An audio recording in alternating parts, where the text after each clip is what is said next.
What kind of fish are we going to catch today? On today's show, can walleye dreams come true? You'll meet an angler on Lake Minnetonka in the Twin Cities who's not just serious about catching walleyes. His dream is to make Lake Minnetonka a legendary walleye fishery. This is an 8-point buck. Next up, Antler Bling. Ever hear of it? Could be the hottest new fashion trend. Remember, you heard it here first.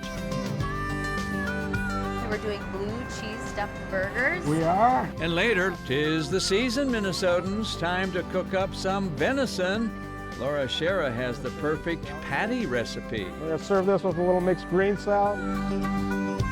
That's 3 years. Our Minnesota-bound classic this week remembers a passion all mankind has shared for hundreds of years, a fascination with antlers. But are antlers and horns two different things? We'll find out. Just as there are giant people, there are giant deer. Those stories and more next.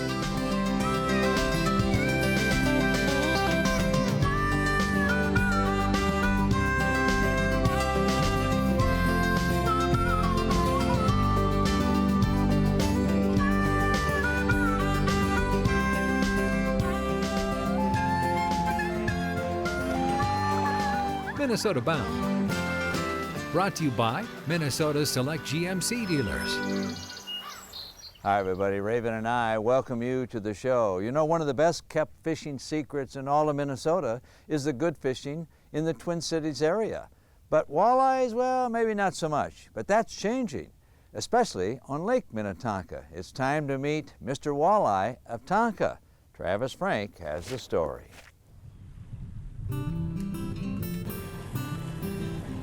Most anglers take pride in their ability to catch a fish.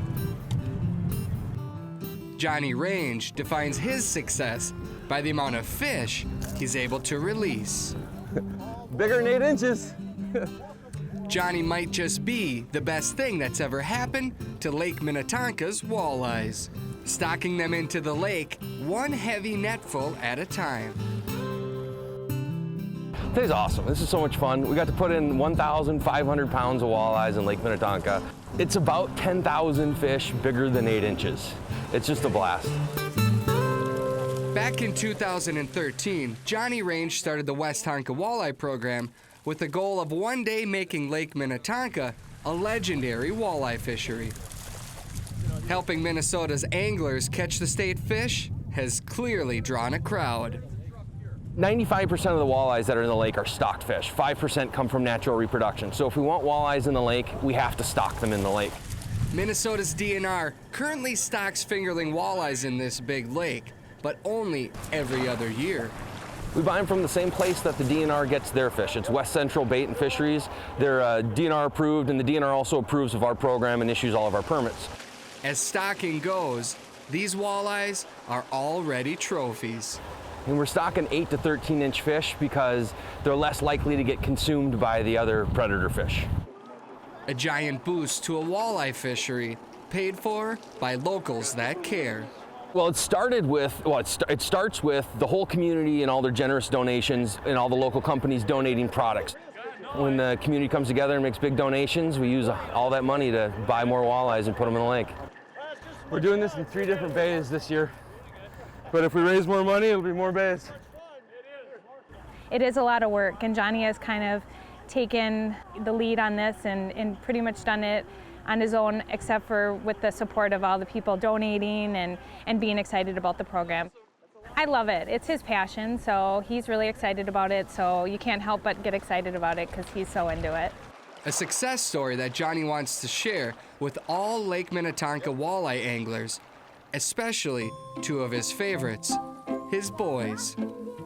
What kind of fish are we going to catch today? Walleyes? You guys are good?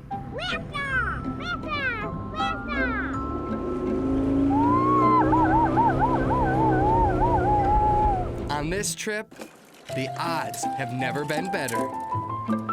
Well, you guys want a troll to start out with? Of course, the catching part, that's never a guarantee. It's definitely a challenge, you know. I need to put more fish in the lake so that I can hopefully catch one day. As the clock ticks, James and Johnny Jr. become restless. James, they're probably here, they're just not biting. It's just too cold, Johnny. They make the place hot.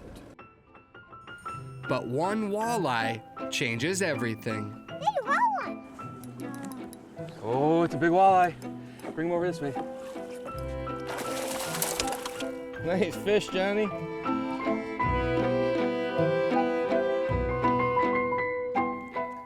That smile. Say cheese. The reward Johnny hoped for the day he stocked his first Lake Minnetonka walleye. I like catching walleyes. Don't we all? I just want to keep putting more walleyes in the lake. I want to build a legendary walleye fishery right here in Lake Minnetonka. They're starting to show up, and it's exciting. Anglers everywhere can agree. Throw a fundraiser and raise some money and turn it all into fish. For Lake Minnetonka's Mr. Walleye, it's as simple as that.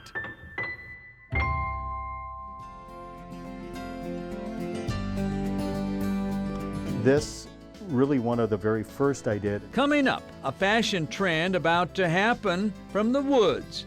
Would you believe Antler Bling? Believe it. There's my signature bling tooth.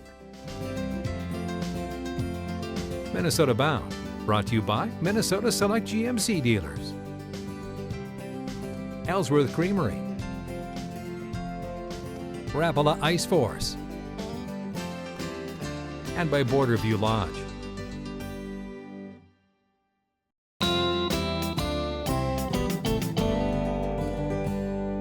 Welcome back. At this time of year, deer hunting's happening all across America, and just about every deer hunter out there is looking for antlers. Antlers on a buck. Well, daughter Laura Shera found some antlers for Bling.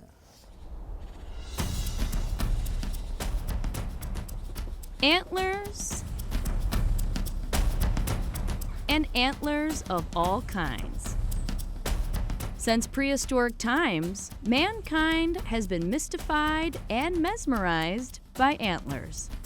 And it's still going on. Shed antlers are a hot commodity these days, and many of us have a few of these laying around our house. But have you ever thought of turning your antler into art? Well, I found a gentleman who's doing just that.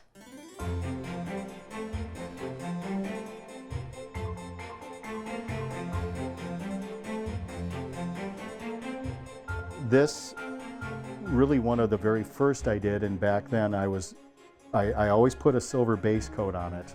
And then, of course, the art of this one is I didn't encrust it tight, but I think that has a great look too. Meet Bradley David Swanson, a Twin City creator of Antler Bling. This has probably got 40 plus hours into it. And you start with the tips and you go back, and right now this one's got about 1,800 stones on it.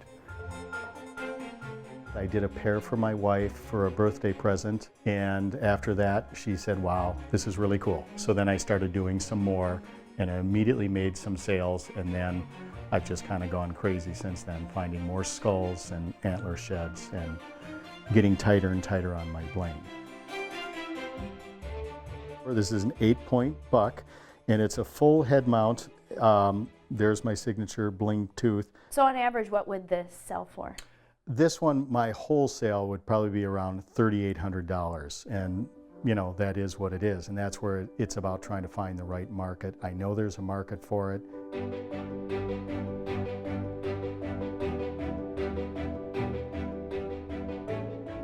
I really pretty much just work with the little glue stick and then a X-Acto blade. So I'm putting them in, and thankfully I'm not having vision problems yet. Oh, the pitfalls of being a bling artist. My wife, who inspired the thought of never covering something all the way because you want the natural element to show so people could see that this is part of nature. I think it's very natural repurposing, and my thought is this is a way of bringing it back to life. No different than having a northern on the wall. I was hoping maybe I would get hunting wives that they've looked at that same shed forever sitting on a table, and now they're like, well honey, I still want to keep it, but now we got to change. While bling may not be everybody's thing, Maybe true hunters would go, that's just wrong, and that's fine, because at least that's an opinion. Swanson's patience with antlers is trophy-sized. I'm assuming it's like somebody that's knitting, and I'm just going at it, and I'm kind of in a zone in this little room, and all I ever hear is the sound from these lights, because I rarely have music on, I don't really have the TV on, and then I just kind of lock in. And the only trick is, and my family's been dealing with this, I am doing it constantly. I think it's the right time for it. The right time? Perhaps. Indeed, antler awe has passed the test of time. And those were bucks and bulls with no bling. There's so much natural, inspiring art out there, and that's what I like about this. And a lot of great artisans out there. This is just my little niche. With all the bling, it certainly shines. So now it's time for the grill? It is, as soon as we season it, it's time for the grill. 'Tis the season, Minnesotans. Time to cook up some venison. Laura Shera has the perfect patty recipe.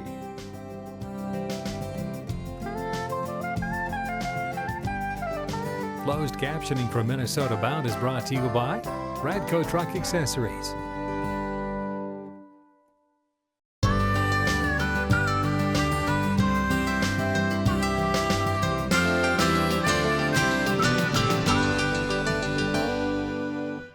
Up next, it's time to go wild in the kitchen.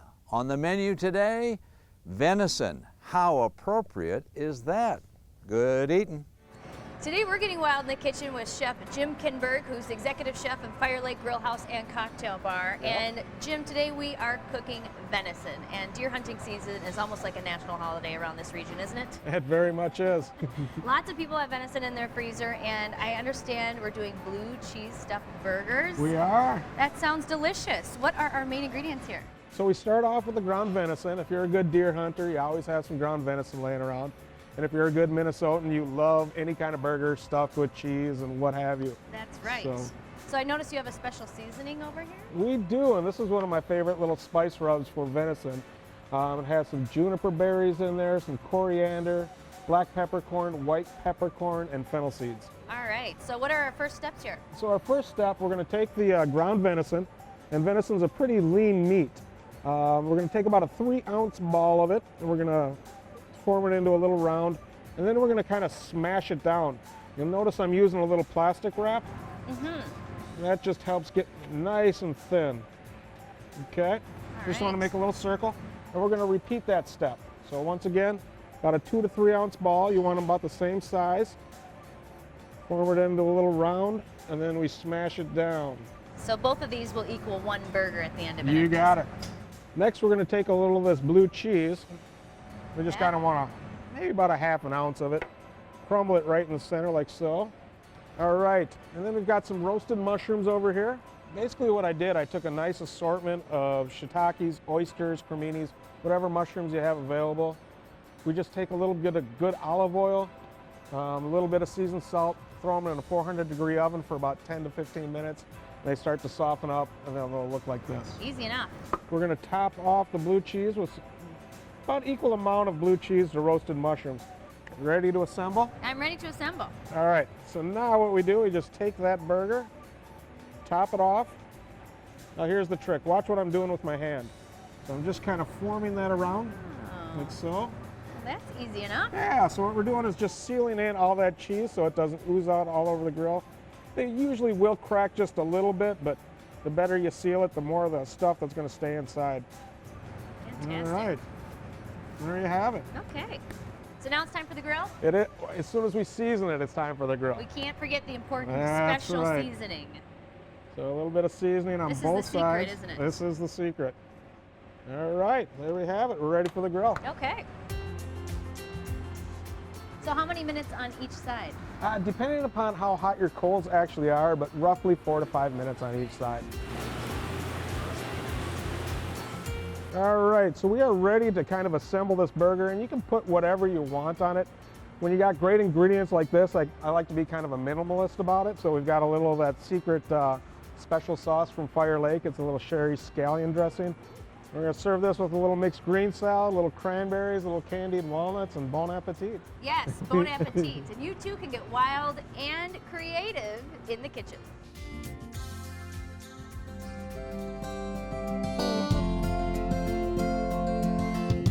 It'd be like winning the lottery. That's what it's like. This week, our Minnesota Bound Classic celebrates our ancient fascination with antlers. All about antlers. Next. It's not a fetish. What is it? Fascination. It's just something I've done. Minnesota Bound, brought to you by Connecticut,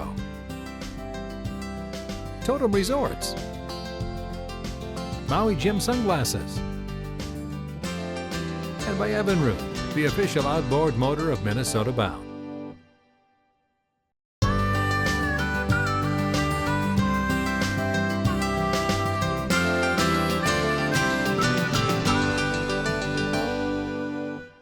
Time now for our Minnesota Bound Classic, and so far in the show we've seen stories about Antler Bling and eating venison. How about a story about antlers themselves? All about antlers. Come autumn time, whitetail bucks develop an antler attitude. You can see it. My, dear fella, what big antlers you have. To members of the deer family, antlers are, well, sex appeal. We can only guess what the females are thinking. Bucks must look macho, I'd say, while a bull elk seems regal. The bony headdress only takes 3 months to grow, and when the mating season ends in early winter, the antlers fall off. And you know, that's a good 1.5-year old buck. Now we take this one and we add it to it, and it's obviously, you know, he's better. There's no doubt about it. 1 year later. 1 year later. And then, remember what I said, the biggest jump is usually from the first year? That's 3 years, you know. And now we've picked up tine length on the brows. We've picked up length on the long tines. This is the first rack that this deer had at 1.5 years, which is a fairly nice rack for a deer. And of course, this would be a 2nd rack, 3rd rack, 4th rack, and 5th rack. Now he's wearing a 6th rack, which is probably his biggest rack he'll ever wear. This also means, dear viewers, that antlers are not the same as horns. Horns are what cows or buffalo wear. Horns are made of hair and do not fall off every year like bony antlers do. No matter the size, moose or elk or giant deer, antlers grow back, bringing even new fascinations. I tell you, Ron, that's a deer of a lifetime. A weird and wild set of antlers. We did a quick count. We came up with about 30 or so. About 30 scoreable points the way it looks. And near as we can tell, the buck's 3.5 years old. Big antlers are a product of good food and good genetics. Just as there are giant people, there are giant deer. Antlers also are like snowflakes. How they form is amazing, and no two are alike. It's a whitetail of a lifetime. Yeah, it makes your heart beat. To deer hunters, there's no greater prize. It'd be like winning the lottery. That's what it's like. Antlers also are treasured as collectibles. For example, former NFL coach Bud Grant didn't have time to hunt deer in the fall, so he collected antlers. It's not a fetish. What is it? Fascination. It's just something I've done. Yeah? I mean, I don't have a trophy antler or a trophy head or, you know, but I just had to find something to hunt. Grant looks for antlers wherever he walks. Those are easy to see. It's the little ones that are the real trophies. He was a pretty nice buck. Our antler fetish may explain why antlers show up in so many places. They make knife handles and belt buckles and cribbage boards, or, you know, and then they make chandeliers. Of course, most antlers don't end up on walls. They fall to the ground in the woods.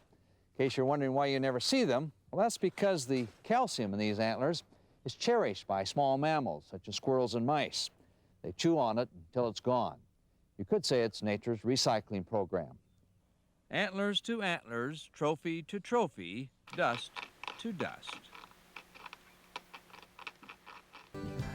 Antlers, truly a remarkable thing about Mother Nature.